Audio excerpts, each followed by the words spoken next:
Welcome to everyday cooking. இன்னும் எங்கள் சேனலுக்கு சப்ஸ்கிரைப் பண்ணாமல் இருக்கிறீங்களா? மறக்காமல் கிளிக் பண்ணுங்கள் சப்ஸ்கிரைப் பட்டனையும் பெல் ஐக்கானையும். எப்போது எங்களோட கனெக்டடாக இருங்க அண்ட் சப்ஸ்கிரிப்ஷன் ஃப்ரீ. இன்றைக்கி நம்ம சக்கரவள்ளி கிழங்குல கட்லெட் எப்படி செய்யறதுன்னு பார்க்கலாம். இதுக்கு ஒரு 2 மீடியம் சைஸ் சக்கரவள்ளி கிழங்கு நான் ஆல்ரெடி வேக வச்சு எடுத்து வச்சுருக்கேன். குக்கரில் ஒரு 3-4 விசில் விட்டிங்கன்னா நல்லா வெந்துடும். ஆறுனதும் இந்த மாதிரி தோல் எடுத்து வச்சுக்கோங்க.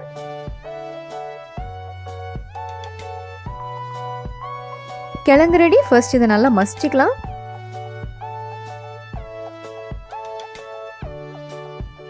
சக்கரவள்ளி கிழங்குல ஒரு லைட் ஸ்வீட்னஸ் இருக்கும். அந்த டேஸ்ட் பிடிக்கிறவங்க இதை அப்படியே செய்யுங்க. இல்லைன்னா ஒரு பாதிக்கு பாதி உருளைக்கிழங்கு ஆட் பண்ணிக்கோங்க, நல்லாயிருக்கும். கிழங்கு நல்லா மசிச்சாச்சு. அடுத்ததாக இதோட 1/2 டீஸ்பூன் அளவுக்கு இஞ்சி பூண்டு விழுது ஆட் பண்ணலாம். ஒரு சின்ன சைஸ் பெரிய வெங்காயம் ஒரு பாதி இருந்தால் கூட போதும், குட்டி குட்டியாக சாப் பண்ணி இதோட ஆட் பண்ணுங்கள். அடுத்ததாக 1 இல்லைன்னா 2 பச்சை மிளகாய், 1 டீஸ்பூன் மிளகாய் தூள், ஒரு கை அளவுக்கு குட்டி குட்டியாக சாப் பண்ண கொத்தமல்லி, தேவையான அளவு உப்பு அண்ட் ஃபைனலாக ஒரு 2 டேபிள் ஸ்பூன் அளவுக்கு மைதா ஆட் பண்ணிக்கலாம். மைதா வேண்டாம்னு நினைக்கிறவங்க கார்ன்ஃப்ளவர் ஆட் பண்ணலாம். அண்ட் கார்ன்ஃப்ளவரும் வேண்டாம்னு நினைக்கிறவங்க கோதுமாவே ஆட் பண்ணிக்கோங்க.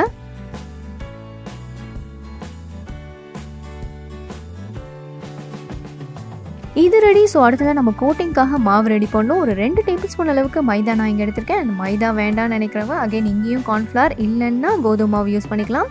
இப்போ தண்ணி ஊற்றி நல்லா தண்ணியாக கரைச்சிக்கோங்க.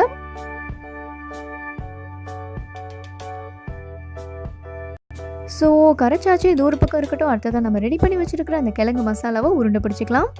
அண்ட் அப்படியே கட்லெட் மாதிரி தட்டுங்க.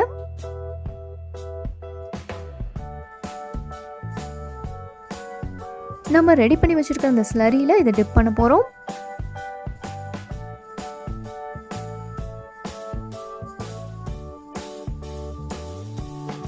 ஸோ அந்த மாவில் கோட் பண்ணியாச்சு. அடுத்ததை நம்ம பிரெட் க்ரம்ஸில் பரட்ட போகிறோம். பிரெட் க்ரம்ஸ் இல்லையா, கவலையே விடுங்க. உங்களுக்கு நிறைய ஆப்ஷன் இருக்குது. ஒன்று ரஸ்கை பொடி பண்ணி யூஸ் பண்ணுங்கள், இல்லைனா ப்ரெட்டை நல்லா டோஸ்ட் பண்ணிவிட்டு அதை பொடி பண்ணி யூஸ் பண்ணுங்கள், இல்லைனா ப்ரெட்டை டோஸ்ட் பண்ணாமல் கூட அப்படியே பொடி பண்ணி யூஸ் பண்ணலாம். அடுத்ததாக நம்ம இதெல்லாம் ஆயிலில் ஃப்ரை பண்ணிடலாம். கட்லெட்டை நம்ம இங்கே ஷாலோ ஃப்ரை தான் பண்ணியிருக்கோம். டீப் ஃப்ரை பண்ணணும்னு நினைக்கிறவங்க டீப் ஃப்ரை கூட பண்ணிக்கலாம்.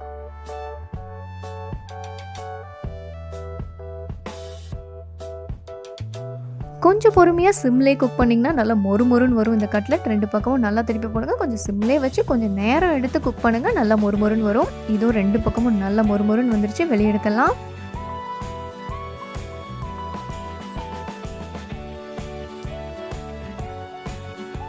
நம்மளோட ஸ்வீட் பொட்டேட்டோ கட்லெட் இங்கே சூப்பராக ரெடி ஆகிடுச்சு. வேறொரு இன்ட்ரெஸ்டிங்கான ரெசிபியோடு உங்களை சந்திக்கிறோம். எங்கள் வீடியோஸ் எல்லாம் பிடிச்சிருந்தால் லைக் பண்ணுங்கள், ஷேர் பண்ணுங்கள், கமெண்ட் பண்ணுங்கள் அண்ட் மறக்காமல் எங்கள் சேனலுக்கு சப்ஸ்கிரைப் பண்ணுங்கள்.